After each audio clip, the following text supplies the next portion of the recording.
If you've ever meal prepped perfectly on a Sunday, but then ordered takeout by Wednesday, you're not alone. And the issue usually isn't discipline, it's monotony. So instead of cooking a bunch of identical meals, I spend about an hour meal prepping flexible components that can turn into 10 different meals for lunches and dinners throughout the week. I'll build around lean proteins, fiber-rich starches and whole grains, fruits and vegetables, then a few flavorful but lower calorie extras to pull everything together. Once those buckets are covered, mixing and matching meals becomes really easy. I just got back from the grocery store, so let's get everything prepped. First things first, we're gonna set the oven to 425 Fahrenheit, and I'm gonna prep all the sheet pan stuff at once so I'm not bouncing around. Starting with the sweet potatoes, most of them I'm cutting into cubes, and I'm trying to keep them roughly the same size so that they roast evenly. Those go into a bowl with some olive oil and salt, and then I'm just tossing them so every piece is covered. And then we're just gonna spread them out into an even layer. I left one of my sweet potatoes whole, and I'm just gonna cut it lengthwise. You don't have to do this, but I just like having the extra option and variety. These are gonna go in the oven first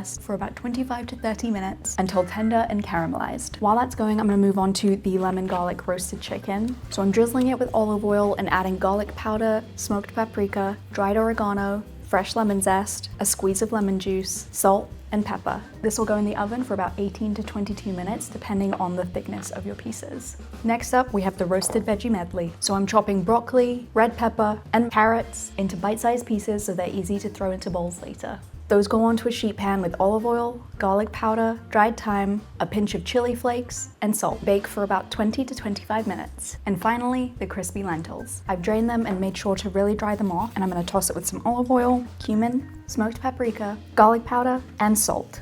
These go in the oven for about 20 minutes, and I'll shake the pan halfway through so they crisp up evenly. At this point, the oven is doing most of the work, so I'm gonna move onto the stove and start the quinoa. I'm rinsing 1 cup under cold water to help remove any bitterness, then adding it to a pot with 2 cups of bone broth instead of water for a little extra flavor and protein. I'm gonna bring this to a boil, cover it, and let it sit for about 15 minutes. Once all the liquid has been absorbed, I'll turn the heat off and let it sit covered for about 5 minutes before fluffing it with a fork. While that's simmering, let's do the hard-boiled eggs. I use this little egg cooker, so this part's basically automatic for me. But if you're doing them on the stove, just boil them for about 10 minutes for fully set yolks. And as soon as they're done, they go straight into an ice bath so they stop cooking and peel easily.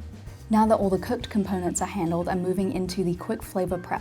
First up, quick pickled red onions. I'm gonna slice them as thin as I can so that they soften faster. Into a jar with apple cider vinegar, water, a pinch of salt, and a little sugar to balance it out. Give it a quick shake. Throw this in the fridge for at least 30 minutes, and then you have the perfect thing to make wraps and bowls taste way more interesting. Next, I've got some mixed salad greens that I've already dried, and I love cucumber, so I'm peeling, de-seeding, and slicing up some of that to throw into my mixed greens, and make sure to store everything with a paper towel to absorb any extra condensation. And I also like prepping some fresh fruit for the week, just something easy to grab alongside my meals or add into some bowls for a little sweetness and balance. Having it prepped like this makes it way more likely that I'll actually eat it during the week. Now for the sauces. First is a creamy jalapeno cilantro sauce. Into a blender, add Greek yogurt, some jalapeno, a big handful of cilantro, lime juice, garlic powder, olive oil, and salt, then blend until smooth. Then the beet hummus. Into a blender, I'm adding some pre-cooked beets, canned chickpeas, tahini, lemon juice, olive oil, and salt. Blend until smooth and that deep pink color shows up. So now we've got 2 sauces that change the direction of a meal without changing the ingredients. The oven did most of the heavy lifting, the stove handled the rest. Now everything is cooked, prepped, and ready to be put away. So from here on out, we're just assembling.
once a week. Same core ingredients, but 10 different meals. If you end up trying this method, let us know what combinations you come up with. And don't forget to follow Noom for more easy recipes.